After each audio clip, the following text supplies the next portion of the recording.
विद्यार्थी जी बहुत ही बेहतरीन क्वेश्चन लिए हैं मैथमेटिक्स का। आपके परीक्षा के दृष्टिकोण से मोस्ट इंपॉर्टेंट होगा। यहाँ दिया गया है सर्वांगसम और समरूपता में अंतर, है ना। सर्वांगसम क्या है और समरूप क्या है, इस पर थोड़ा गौर कीजिएगा। सर्वांगसम नाम में ही छिपा हुआ है विद्यार्थी जी, ध्यान दीजिएगा।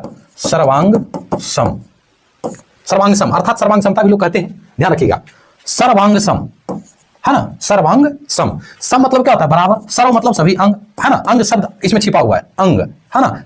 तो यहां कह सकते हैं सभी अंग बराबर हो, वैसा दो या दो से अधिक आकृति, खास करके इसमें दो ही आकृति की जिक्र की गई है आपके सिलेबस में। तो दो आकृति, वैसी दो आकृति जिसके सभी अंग बराबर हो, सर्वांगसम कहलाएगा।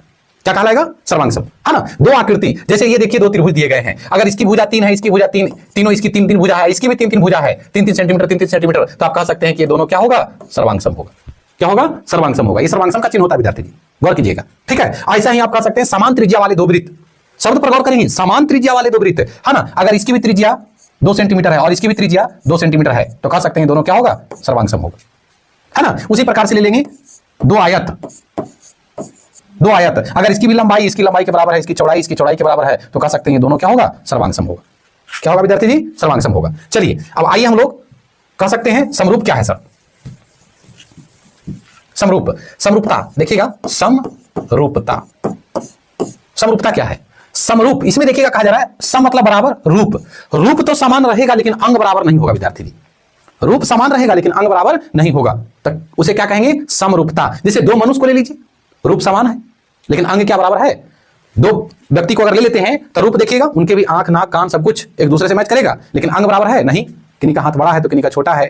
बात समझ में आ रहा है। कहने का तात्पर्य हुआ कि दो त्रिभुज तो लिए सर, दो त्रिभुज लिए, लेकिन इसके अंग बराबर नहीं है। रूप दोनों तो त्रिभुजे है, एक छोटा है एक बड़ा है, तो ये दोनों समरूप हो सकते हैं, समरूप हो सकते हैं। सर्वांगसम के कुछ शर्त थे विद्यार्थी जी, जैसे साइड साइड साइड सर्वांगसमता नियम कहलाता है, एंगल एंगल एंगल सर्वांगसमता नियम कहलाता है, साइड ए साइड सर्वांगसमता नियम कहलाता है ना। और आरएचएस ये भी सर्वांगसमता नियम कहलाता है। इसी पर आधारित आपका समरूपता नियम भी है। इसको समरूपता की श्रेणी में जाएंगे तो यहां पर भी दो रूप तो समान है लेकिन कह सकते हैं कि सर्वांगसम नहीं है, ठीक है। तो यहां से क्वेश्चन बहुत बढ़िया बनता है कि सर्वांगसम दो आकृति सर्वांगसम समरूप हो सकते हैं लेकिन समरूप सर्वांगसम नहीं हो सकते हैं, तो ये भी क्वेश्चन बनता है, ठीक है। तो ध्यान रखेंगे, अगर कोई आकृति बड़ा है कोई छोटा है, दोनों है त्रिभुज लेकिन कोई बड़ा कोई छोटा है, तो सर्वांगसम नहीं होगा बल्कि समरूप होगा। और समरूप का चिन्ह कुछ इस प्रकार से होता है, ध्यान देंगे, ये समरूप का चिन्ह हो गया, ठीक है। जैसे कह सकते हैं कि ये वर्ग है, आयत है, और एक ये आयत ये ले लिए, तो एक बड़ा एक छोटा हो गया, तो ये समरूप कहलाएगा।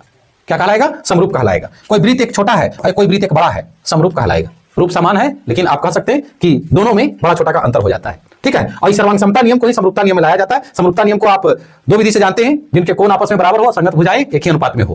क्लियर है विद्यार्थी जी। तो कैसा लगा ये सेशन, लाइक और शेयर जरूर कीजिएगा। धन्यवाद।